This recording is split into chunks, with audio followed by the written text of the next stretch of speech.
The envelope trembled in James's hand, its edges worn from years of hiding in the attic's dust-choked corners. "You're broken, my boy," Grandma's faded script read on the front, the words slicing through him like a winter gust off Lake Michigan. But as he tore it open, the first line hit harder. "I was broken too, and I let it poison us both." James Harper had always known his grandmother saw him as a puzzle with missing pieces, sharp edges that didn't fit her vision of a proper Midwestern life. Growing up in the shadow of her sprawling Victorian house in Elmwood, Michigan, where the cherry orchards stretched like red veins across the flatlands, he'd learned early to bury his secrets deep. At 16, when he'd first kissed a boy behind the bleachers at a Friday night football game, the thrill had curdled into terror the moment he glimpsed her silhouette in the parking lot, her rosary beads clicking like a judge's gavel. She'd never said a word about it, not then. But the silence had been her verdict, heavy as the cast-iron skillet she wielded in the kitchen, frying up apologies disguised as bacon. Now, at 25, James stood in that same attic, the air thick with mothballs and regret, sorting through her belongings 3 months after her funeral. The cancer had come quick, a thief in the night, stealing her voice before she could say goodbye. Or so he'd thought. The box of letters, tied with a frayed ribbon that smelled faintly of her lavender soap, had been tucked behind a stack of yellowed hymnals, as if she'd buried it deeper than her own heart. He sank onto a trunk, the wood groaning under him, and unfolded the first one dated 1972, the year before his mother was born. "Dearest Eleanor," it began, addressed to his grandmother's sister. "I can't pretend anymore. The boy from the mill, Christopher. He looks at me like I'm the son, and God help me, I look back. But Mama's Bible thumps louder than my pulse. And this town. It chews up girls like us and spits out widows." James's breath caught. Christopher. The name echoed like a half-remembered dream, but it wasn't his. Not yet. He read on, the words blurring as the attic light faded into twilight. Grandma, Eleanor Harper, the iron-willed widow who'd raised him after his parents' car wreck when he was 8, had loved a man who'd loved her back in ways that defied the Sunday sermons and the judgmental nods at the Elmwood First Baptist potlucks. And she'd hidden it, layer upon layer, until the letters became her confession booth. By the time the street lamps flickered on outside, James had devoured half the stack, his chest tight with a grief he couldn't name. It wasn't just for her. It was for the boy he'd been, the one she tried to fix with prayer circles and that disastrous summer at the renewal camp in Ohio when he was 19. "It's not a sin if you fight it," she'd whispered then, her hands trembling as she packed his bag with Bibles and Brill cream. He'd gone, hating her a little, hating himself more. The camp had been a hell of hushed confessions and cold showers, where boys like him learned to pray away the ache in their bones. He'd come home straighter in posture but no less bent in soul, and she'd never mentioned it again. Until now, from beyond the grave. He gathered the letters, slipping them into his jacket like contraband, and descended the creaking stairs. The house felt emptier without her, the grandfather clock in the hall ticking like a metronome to his unraveling life. Down the street, the diner glowed, its neon sign buzzing Harper's, open late since '52. A legacy he'd inherited but never wanted. He owned it now, slinging coffee and cherry pie to truckers and factory hands, smiling through the small talk that skirted too close to his solitude. No one asked why he lived alone above the shop, or why his laugh never quite reached his eyes. In Elmwood, questions like that were as welcome as a queer kid at prom. The bell above the door jingled as he pushed inside, the scent of fresh dough and regret wrapping around him. Maggie, his night shift waitress, glanced up from wiping counters, her penciled brows furrowing. "You look like you seen a ghost, Jimmy. Everything all right up there?" He forced a nod, sliding onto a stool at the far end. "Just ghosts, yeah. Pour me a black, will ya?" She slid the mug over, steam curling like unanswered prayers. "Your grandma's stuff? Bet it's a minefield." She was tougher than week-old jerky, that one. James sipped, the bitterness grounding him. Tougher, yes, and blinder. He'd spent years resenting her for it, The way she'd clutch her cross necklace whenever he brought home a male friend who lingered too long, or how she'd accidentally set him up with every eligible daughter from church. But these letters, they painted her not as the villain, but as a woman who'd armored herself against the world's cruelty, only to wield it on him. As the clock struck 10, the door swung open again, admitting a gust of November chill and a face James hadn't seen since high school. Christopher Hale, tall, broad-shouldered, with that same mop of sandy hair and easy grin that had turned heads back when they were awkward teens stealing glances in the locker room. He'd left Elmwood after graduation, chasing architecture dreams to Chicago, or so the rumors went. Now here he was, duffel bag slung over one shoulder, looking like he'd carried the weight of the city on his back. "James Harper," Chris said, his voice warm as fresh cider, sliding onto the stool beside him. "Heard about Eleanor. Came to pay respects." James's heart stuttered, the letters burning a hole in his pocket. "Chris, been a while. Coffee? Make it Irish if you've got the good stuff." Chris's eyes, green as the orchards in spring, held his a beat too long. "Place hasn't changed. Still feels like home, for better or worse." Maggie poured, eavesdropping with the subtlety of a fox in a henhouse, before vanishing to the back. James traced the rim of his mug, the silence stretching like taffy. "Worse mostly. You back for good?"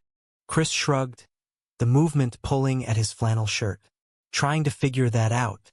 Job fell through, economy's a bitch. Thought I'd crash at my folks till I sort it. But, seeing you here, it's like no time passed. Except it had. 10 years of missed chances, of James wondering what if, late nights scrolling Chris's sparse social media, piecing together a life of high-rises and anonymous hookups that never filled the void. Chris had been the first boy to make him feel seen, not as a freak, but as James, funny, kind, alive. They'd shared secrets in the bed of Chris's pickup, parked under the stars, hands brushing until fear pulled them apart. "You're gonna get out of here," Chris had said once, his breath fogging the windshield. "And when you do, find me." But James hadn't left. The diner, the house, the ghosts. They'd rooted him like the cherry trees his grandma pruned with such fierce love. They talked then, halting at first, then spilling like rain off the eaves. Chris spoke of Chicago's grind, the deals that soured, the nights alone in a studio apartment overlooking the Loop, wondering if ambition was just a fancy word for running. James shared snippets of the letters, careful not to reveal too much, the weight of Eleanor's hidden Christopher lifting just a fraction. "She had her own secrets," he said softly. "Turns out we all do." By closing time, the diner's lights dimmed, and Maggie shooed them out with a wink. Outside, the air bit sharp, stars pricking the black sky like accusations. Chris lingered by his truck, keys jingling. "Hey, tomorrow, wanna grab breakfast? My treat. Catch up proper." James nodded, pulse thrumming. "Yeah, I'd like that." As Chris drove off, taillights fading down the gravel road, James pulled out the next letter, dated 1985. "Eleanor, it's over." It read, in his grandmother's hand to her sister. "Christopher left for the city, said he couldn't breathe here. Took my heart with him, but left me this town to tend. Pray for me, sister. Pray I forget." James folded it away, the chill seeping deeper. "Forget, as if love ever let you." The sunrise painted Elmwood in strokes of pink and gold, turning the frost-kissed orchards into a watercolor dream James had no time to savor. He was up before the roosters, the diner's coffee pot gurgling like an old friend as he prepped for the morning rush. Sleep had been a tease, flashes of yellowed paper and green eyes haunting his dreams. By 7, the locals trickled in, Old Man Wilkins with his bran muffin and Wall Street Journal, the mill workers nursing hangovers with eggs over easy. James moved through the motions, smile pinned like a badge, but his mind wandered to Chris, to the letters, to the fragile thread of possibility weaving through his chest. The bell jingled at 8 sharp, and there was Christopher, rumpled from sleep, carrying a paper bag that smelled of cinnamon. "Brought reinforcements," he said, sliding into the booth by the window. "My mom's apple fritters. Figured we'd need fuel for." Whatever this is. James joined him on his break, the vinyl seat creaking under their weight. This is two old friends not being strangers anymore. He bit into the fritter, flaky warmth exploding on his tongue. God, I forgot how good these are. Chris leaned back, arms crossed, studying him with that architect's eye, measuring, appreciating. You look good, James. Tired but good. Running this place solo suits you. Solo's the word. James glanced out at the street, where pickups rumbled past, their beds loaded with harvest crates. After the wreck, Grandma stepped up, taught me everything, how to balance the books, how to listen without judging. Mostly. Chris's brow quirked. Mostly. He hesitated, the letters a secret too tender to share yet. She had ideas about how life should go. Straight lines, picket fences. Mine zigzagged a bit. A beat of understanding passed between them, heavy with the unspoken. Chris reached across, his hand brushing James's knuckles. Accidental, maybe, but the spark was real, electric as a live wire. Zigzags make the best stories. Remember that time in the orchards sophomore year? We got lost chasing fireflies, ended up in that old barn. You said we were explorers, not kids ditching class. James laughed, the sound rusty but genuine. And you drew that map on a napkin, all precise lines and bullshit legends. Here be dragons. You wrote over the creek. Dragons we slayed. Chris's gaze held steady, the air thickening. We could have slayed more if we'd been braver. The rush hit then, orders clattering, silverware clinking, and James retreated to the grill, heart pounding like a bass drum. Braver. The word lingered as he flipped burgers, grease popping like fireworks. By noon, Chris had gone, promising to swing by later, leaving James to wrestle with the what-ifs. What if he'd followed him to Chicago? What if Grandma's fixing hadn't scarred him so deep he'd armored his heart with solitude? Afternoon brought rain, a steady drizzle that turned the streets to mirrors, reflecting the gray sky and James's fractured thoughts. He closed early, the diner echoing empty as he climbed to his apartment above.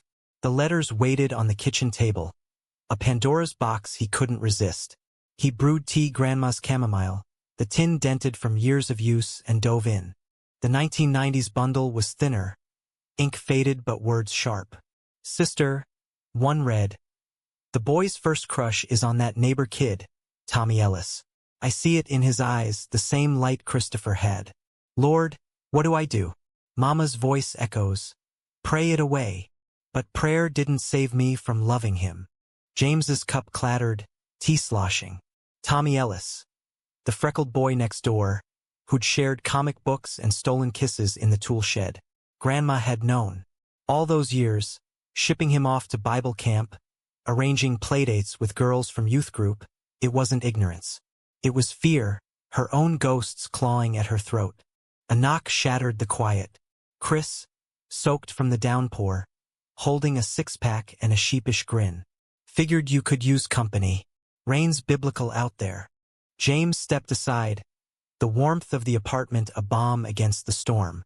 They settled on the sagging couch, beers cracking open like confessions. Chris talked first, of failed blueprints and city nights that felt lonelier than Elmwood's winters. I thought big lights meant big life, he said, foam clinging to his lip. But it's all shadows. Came back 'cause unfinished business. James's throat tightened. Like what? You. The word hung simple, profound. Chris set his bottle down, turning fully. I never stopped thinking about you. That night under the stars. I wanted to kiss you, James, but I chickened out.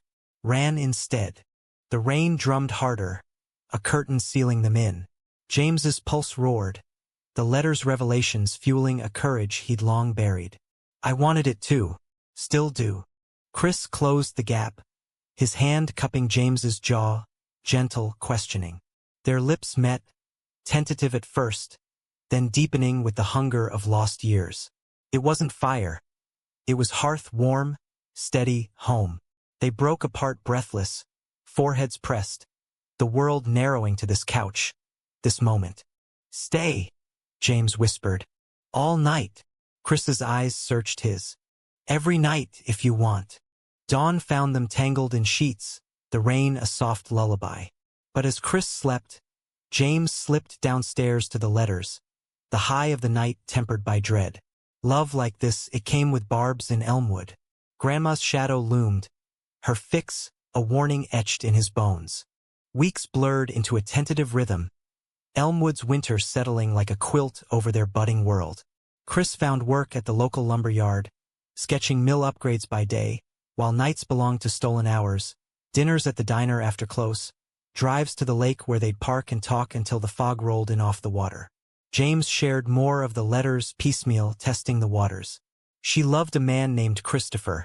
He'd say, voice low over candlelight, hit it till it ate her alive. Chris would trace patterns on his palm, listening. Sounds like she was protecting you the only way she knew. Fear's a hell of a teacher. Or a prison. James pulled back sometimes, the old wounds itching. The town whispered, eyes lingering on their joined hands at the gas station. Maggie's knowing smirks behind the counter. Elmwood tolerated quiet queers like spinsters tolerated spineless men. With pity, not acceptance. But with Chris, James felt seen, not scrutinized. It was romance in the American grain. Road trips to Detroit for indie films. Mixtapes of Springsteen and Bright Eyes blasting from the truck. Lazy Sundays piecing together IKEA furniture for Chris's rental across town. Yet the letters gnawed. A slow erosion. He read them obsessively now, mapping Eleanor's life like a blueprint. In 1998, post his parents' death, the boys shattered, Ellie, like I was when Christopher left. I'll glue him back, church routine, a father's hand I can't provide. But what if I'm gluing cracks over his light? Guilt twisted in James's gut. She tried, in her broken way, baking his favorite pies after nightmares, teaching him to drive on empty backroads, her calloused hands steady on the wheel. But the fixing had come later, sharper. The camp, the setups, the silent prayers when he came out at 21, voice cracking over pot roast. We love you, James, she'd said then, eyes averted. But God's got a plan. It had felt like rejection. A door slammed on his truth.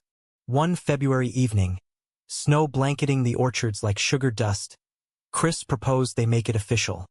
Not rings, but roots. Move in with me, he said, steam rising from mugs of hot toddy on the apartment floor, fairy lights twinkling like captured stars. This town's small, but we could make it ours. Build something real. James's heart swelled, but doubt crept in, cold as the draft under the window. What about the whispers? My grandma's house, the diner, they're mine. But nothing. Chris pulled him close, breath whiskey warm. We're not her ghosts. We're us. They sealed it with a kiss, plans spilling out. Renovating the Victorian, turning the attic into a studio for Chris's designs. For the first time, James glimpsed a future unmarred by hiding. Picnics by the lake, adoptions whispered in quiet hours, a life where love wasn't a rebellion but a foundation. Spring thawed the ground, cherry blossoms unfurling like pink promises. James dove deeper into the letters, uncovering Eleanor's full arc. The 2000s batch revealed her reconciliation with her sister, tentative visits to Chicago where she'd glimpsed Christopher again. Older, married to a woman, 2 kids in tow. He smiled at me like no time passed, she wrote. But time did. I forgave him, Ellie. Forgave myself. Now for James. The betrayal came on a humid June afternoon, the kind where thunder rumbled distant threats. James was at the diner, inventorying flour sacks, when the phone rang, his Aunt Lydia from Grand Rapids, Eleanor's only surviving kin. Jimmy, honey, there's something you need to know. Your grandma. She left instructions. Package at the lawyer's. For you and that friend of yours. His stomach nodded. What kind of package? Come see for yourself. But brace. Eleanor's secrets run deep. He drove to Grand Rapids that evening, Chris at his side, the truck's AC blasting against the heat. The lawyer's office smelled of polished oak and old money. Mr. Hargrove, a bespectacled relic shuffling papers. Eleanor was explicit, he said. sliding over a sealed box.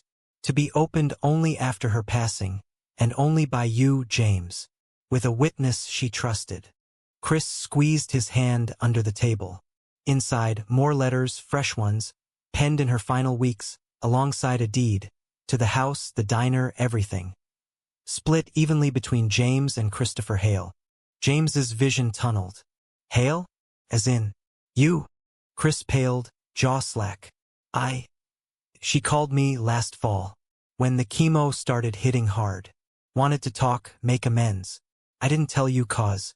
It felt like her burden, not ours. Betrayal bloomed, hot and acrid. Amends?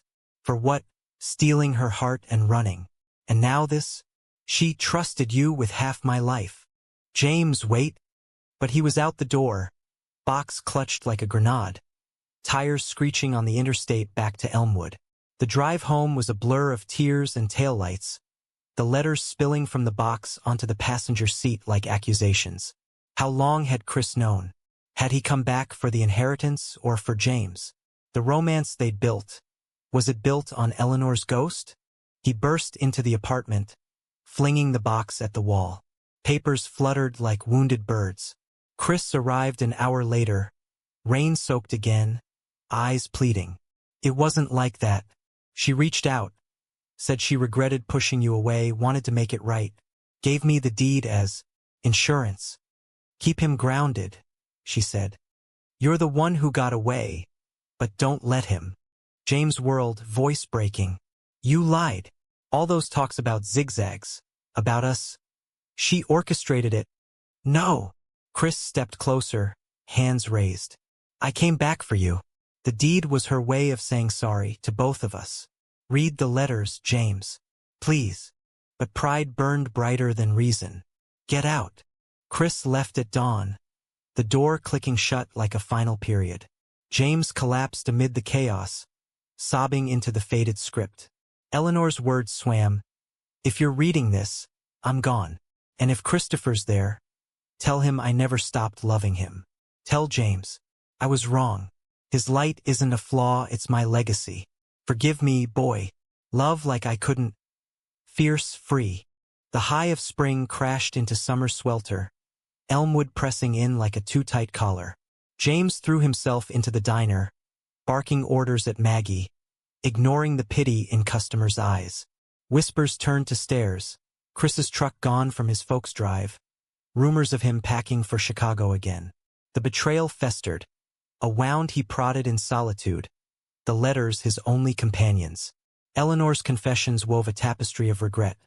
Her own Christopher, a mill worker who'd fled small-town scorn for the anonymity of the city, leaving her pregnant and alone. She'd raised his mother, James's mom, with steel resolve, vowing her child would marry right, live proper. But the cycle had repeated, her fear a chain linking generations. One muggy night, as fireflies danced like errant hopes in the orchard, James wandered the rows, scissors in hand. Grandma's pruning shears still sharp. He snipped dead branches, the rhythm meditative, tears salting the earth. Why'd you do it? He muttered to the stars.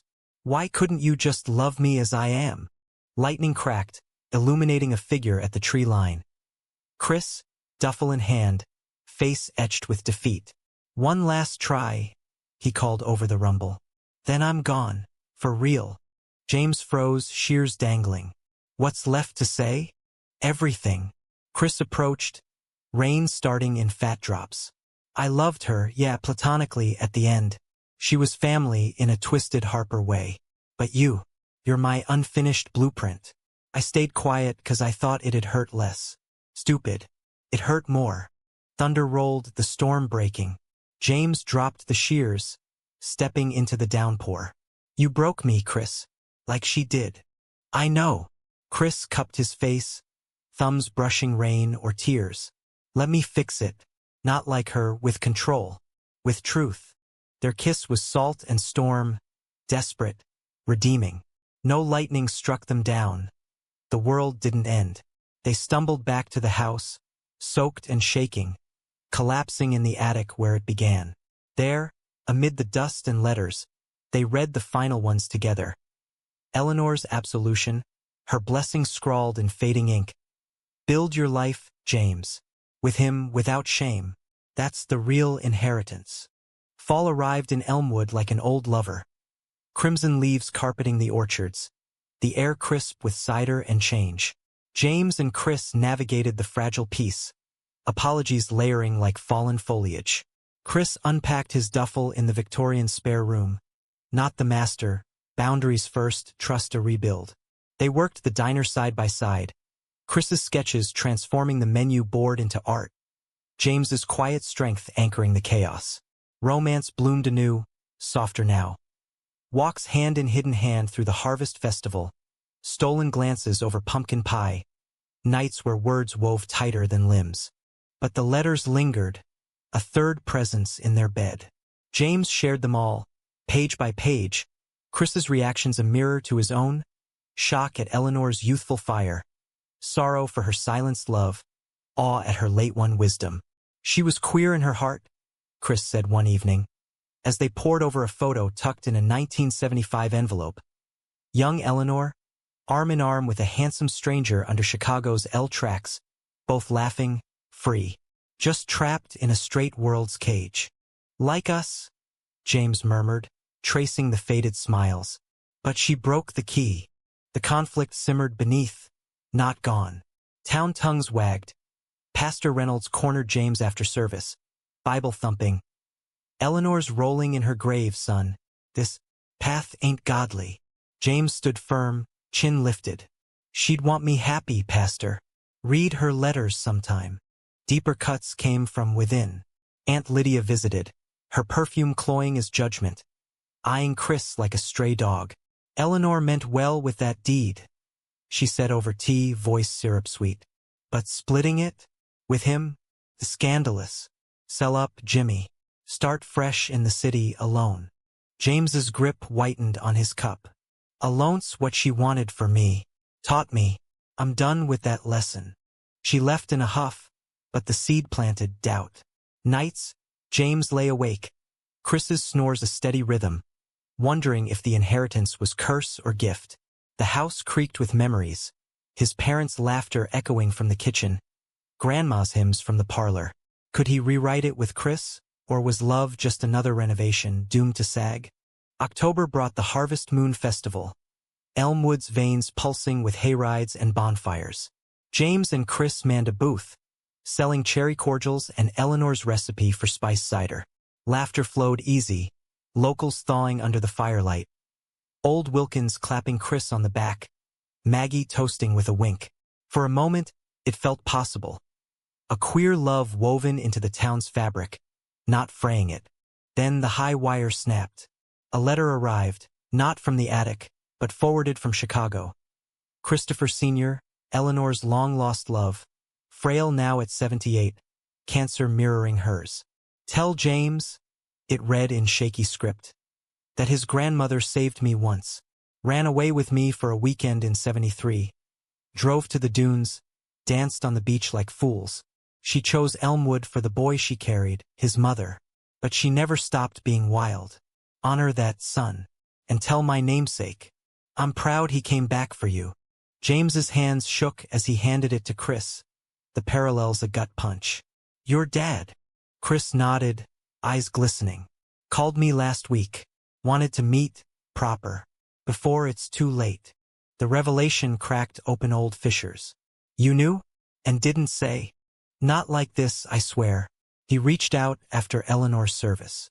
Thought it was closure for him, not this. Chris gestured wildly, the booth's lantern flickering. James, it's history, not betrayal. But it felt like one. Eleanor's Christopher invading there now, pulling strings from graves and hospital beds. James stormed off into the orchards, moon silvering the branches, heart hammering. Betrayal wasn't just lies. It was the past refusing to stay buried, poisoning the present. Chris found him by the old barn, the one from their teen explorer days. Talk to me, he pleaded, voice raw. Don't run like he did. Like I almost did. James whirled, chest heaving. How can I trust this? Grandma fixed me to forget her pain? And now your dad's ghost is fixing us? It's too much. Too tangled. Chris stepped close, rain from an errant cloud spotting their shirts. Then untangle it with me. We're not them. We choose different. They argued under the moon, voices rising, falling, stripping bare. James confessed the camp's scars, the shame that lingered like ink stains. Chris admitted his Chicago escapes, fleeing not just ambition but the boy he'd left heart-whole in Michigan. I was scared, he said, of us being real in a place that chews up dreams. And now, James whispered, now I'm all in. Chris knelt then, not in proposal but plea, pulling a napkin from his pocket. Sketched roughly their life. The house with an addition, a garden blooming, 2 figures hand in hand under cherry trees. Our blueprint, zigzags and all. James sank beside him, the ground damp, and they cried, release, not ruin. The storm passed, stars wheeling overhead, a canopy of forgiveness. Winter's grip loosened into tentative spring again, but the letter's final revelations waited, a crescendo building. James invited Christopher Sr. to Elmwood, a bridge building born of exhaustion. The old man arrived frail, eyes sharp as his son's, and over diner coffee, stories flowed. Eleanor's rebellion, their weekend idol, the choice to part for the child's sake. She was my son, he said, hand on Chris's. You boys, make your own light. As he left, another package arrived, Eleanor's last, from the lawyer. A journal, pages filled with her twilight thoughts. James, it began. If Christopher's with you, cherish him. Couldn't. My fixing was fear of losing you like I lost him. But love isn't fixed. It's fluid. Be fluid, my boy. For me. Tears blurred the ink, catharsis flooding. No more ghosts, only guides. Yet climax loomed, not in words but action. Town council meeting. The mill's expansion threatened the orchards, Eleanor's legacy. Developer Harlan Voss, slick as oil, pushed forward, bribing whispers of progress. James rallied petitions, town halls, Chris designing renders of sustainable growth, preserving the trees. The night of the vote, the Victorian brimmed with allies. Maggie, Wilkins, even Pastor Reynolds, softened by a private reading of the letters. Voss sneered from the podium. Harper's a relic, time to modernize. That queer stunt with Hale, distraction from debt. Gasps rippled. James stood, voice steady. Elmwood's heart is these trees. My grandma's, my family's. Progress doesn't mean erasure. It means roots and wings. Chris joined him, hand slipping into his, public, defiant. Votes tallied, orchards saved by 3. Cheers erupted, but outside, under starlight, James pulled Chris aside. We did it. We. Chris kissed his temple. Now the real build. Summer hummed in Elmwood, cicadas chorusing approval as James and Chris broke ground on the addition. A sunroom off the Victorian, glass walls to frame the orchards. Sweat and sawdust marked their days, laughter punctuating the labor. Romance deepened, humanizing the grind. Chris's sketches evolving into murals on the diner's walls. James experimenting with cherry-infused lattes named Eleanor's Redemption. The town shifted, grudgingly. Couples nodding at their booth, kids asking Chris for drawing tips. It wasn't utopia. Slurs lingered in truck stop mutters. Aunt Lydia's Christmas cards clipped polite. But humanity crept in, cracks widening to light. The letters, now archived in a cherrywood box Chris carved, became touchstones. James read aloud on porch swings, Eleanor's voice a bridge to understanding. She humanized her pain, he told Chris one dusk, as fireflies ignited. Made me see mine, and yours made you brave. Chris's arm around his shoulders felt like anchor and sail. Yet conflict brewed, insidious as root rot. Christopher Sr.'s health declined, pulling Chris to Chicago monthly, caregiving closures. James waved him off with packed lunches and forced smiles, but absence amplified doubts. Nights alone, the house echoed with what-ifs. What if Chris stayed there, city lights reclaiming him? What if Eleanor's trust was misplaced? her deed a fool's gamble. Betrayal's shadow lengthened in August, heat wave wilting the blossoms. A call from Vasa's lawyer, contesting the deed, claiming Eleanor's mental decline invalidated the split. Undue influence.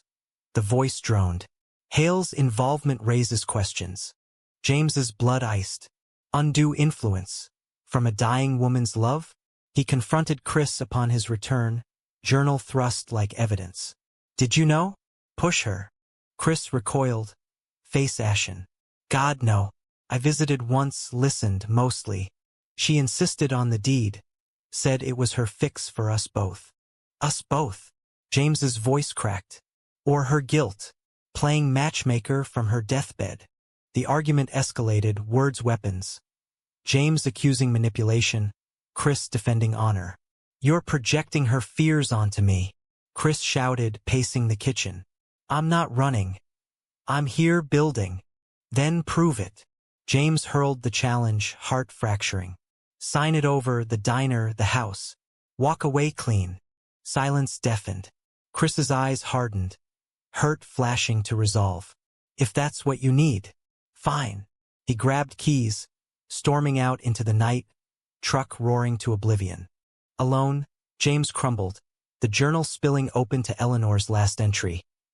Betrayal stings, James, like when Christopher left. But it's not the end. It's the edit. Love demands rewrites. Don't let pride pen the final chapter. Dawn brought regret, sharp as thorns. James drove to Chris's rental, finding it bare. Duffel gone, a napkin sketch on the table. Their blueprint half erased with a note. You win. Be free. Panic clawed. He sped to the interstate. Chicago 2 hours of prayer and pedal. The city assaulted, horns blaring, skyscrapers mocking small-town dreams. Christopher Sr.'s apartment was a hospice haven. Monitors beeping softly. Chris sat vigil, eyes red-rimmed, holding his father's hand. James? Chris rose, shock softening to sorrow. What? I was wrong. Words tumbled, raw, scared, of losing you like she lost him. But signing away? That's the real betrayal to us. Chris crossed the room, pulling him into an embrace that smelled of hospital antiseptic and home. I almost left for good. Thought you needed space from everything. I need you. James glanced at the elder Christopher, who stirred, smiling faintly. Both of you. The old man beckoned, voice a rasp. Eleanor'd be proud. Fix what I couldn't, stay. Chris nodded, tears tracing. Staying. They drove back together, Elder Hale discharged to Elmwood for his final days. A bed in the sunroom, stories shared over cordials. The town rallied. Maggie baking pies, Pastor reading psalms sans judgment. Vasa's suit crumbled under scrutiny. Eleanor's will ironclad, her mind sharp to the end. Autumn wove gold through the orchards, harvest yielding record yields. James and Chris hosted a wake for Eleanor. Not somber, but celebratory. Letters read aloud, toasts to zigzags. Aunt Lydia came, thawing over cider, admitting, she was wilder than I knew. As leaves fell, so did barriers. Chris proposed properly. Under the old barn, ring a simple band etched with cherry blossoms. Build forever? He asked, knee in dirt. Yes, James breathed, pulling him up. All the drafts. Winter's first snow dusted the wedding. A quiet affair in the orchard, vows exchanged amid bare branches. Maggie officiating with bawdy jokes, Wilkins toasting with bourbon. Christopher Sr. watched from a wheelchair. His passing 2 weeks later a gentle close, buried beside Eleanor in the family plot. Full circle. Spring 2026 bloomed defiant. The addition complete. Sunroom alive with plants. A nursery corner hinting futures. James, belly not yet rounding but plans whispering, traced Chris's sketches. Expansions, adoptions, a life layered like orchard soil. Eleanor's letters, now framed in the hall, whispered final grace. Love isn't fixed, boy. It's grown. Tend it well. And they did, human, flawed, free. In Elmwood's heart, 2 men wove a legacy not of fixing, but flourishing. Years folded like accordions, Elmwood evolving in subtle symphonies. The diner thrived, rebranded Harper and Hale's. Murals of orchards wrapping the walls, menu boasting Eleanor's legacy specials. Cherry scones with a side of stories for the curious. James and Chris adopted twins, Mia and Luca, wide-eyed whirlwinds who chased fireflies in the yard, oblivious to the world's old weights. Fatherhood humanized them further. Chris's blueprints now playground forts, James's quiet strength lullabies against nightmares. Romance persisted, romantic in mundanity. Anniversaries with lake picnics, date nights dodging bedtime battles, hands intertwined over PDA meetings where whispers had long faded to welcomes. The town, that stubborn Midwestern beast, had bent. Pride flags fluttering from porches come June. Pastor Reynolds officiating their friends' unions. Voss slunk away post-election loss. His mill project scrapped for community solar.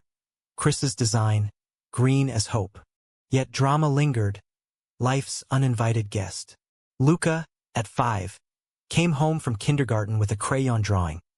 Two dads holding hands, but a classmate's taunt, "That's weird," echoed in his questions. Why can't we be like Tommy's family with a mommy? James knelt, heart-aching echoes of his own youth. Families are like cherry pies, buddy. Different recipes, same sweet center. Ours has extra love. Chris, overhearing, pulled them into a huddle, vulnerability cracking his architect's poise. I worry too. About fitting. About the world not bending fast enough. That night, post-bedtimes, they delved the letters anew. Eleanor's words a balm. Children see truth before we blind them. Let yours shine, unpruned. The real tempest brewed in 2030. Drought scorching the orchards. Yields withering like old grudges. Bank calls loomed. Foreclosure whispers on the house. Diner teetering. Aunt Lydia, softened by grandkids' visits, offered a loan. But strings attached. Sell the excess land. Modernize. Strip mall, maybe. Betrayal's ghost reared Eleanor's fix in familial guise. James bristled. It's not excess. It's her. Chris mediated, sketches unrolling. Adaptive irrigation, community co-op. We fight smart, not alone. The climax unfolded at Harvest's Ghost. A town meeting in the high school gym, sweat and desperation thick. Voss returned, grayer but greedier, pitching buyouts. Progress or perish Harpers. James stood, Mia on hip, voice thunder. This land fed us souls and stomachs. Grandma Eleanor buried her dreams here, unearthed love from its soil. We won't sell our roots for your concrete. Chris flanked him, projector humming. Renders of resilient groves, solar-powered presses, a farm-to-table hub tying diner to dirt. Together, we thrive, not surrender. Murmurs swelled to cheers, votes cascading. Co-op approved, Voss vanquished again. Outside, rain broke, miraculous, biblical, washing dust from leaves. In the afterglow, deeper emotions surfaced. Chris confessed over cider, post-meeting. I almost bailed once. Drought hit my confidence. Thought Chicago called. But you're my steady line. James cupped his face, tears mingling with rain. And you're my wild curve. No more running. Humanity's thread wove through. Lydia invested sand strings. Pastor planted saplings. Even Voss grumbled a donation. For the kids. As twins grew, so did legacies. Mia sketched like Chris. Luca baked like James. Both devouring letters at 10, eyes wide at Great Graham's secrets. She was brave, Mia said, hugging the box. Like you. Spring 2035 marked 15 years. Vows renewed in the sunroom, now brimming with plants and photos. Eleanor's portrait beside Christopher Sr.'s, smiles eternal. Guests filled the orchard. Maggie retired but spry. Wilkins toasting with shaky hands. Lydia beaming at grandnieces/nephews. James pulled Chris aside, under cherry boughs heavy with promise. She tried to fix me, us, but love fixed her memory. Chris kissed him slow, world fading. And us, forever draft. The ceremony ended in laughter, pies sliced under stars. No by tragedy here, just quiet triumph, human warmth against American chill. Elmwood endured, hearts unbowed, zigzags straight as love's true line. In the end, Eleanor's letters weren't revelations of failure, but blueprints for grace. Tender, flawed, enduring. James archived them not in attic dust, but library glass, open for wanderers seeking their own truths. And in that small-town pulse, two men, bound by betrayal's forged ahead. Romantic, resilient, reborn.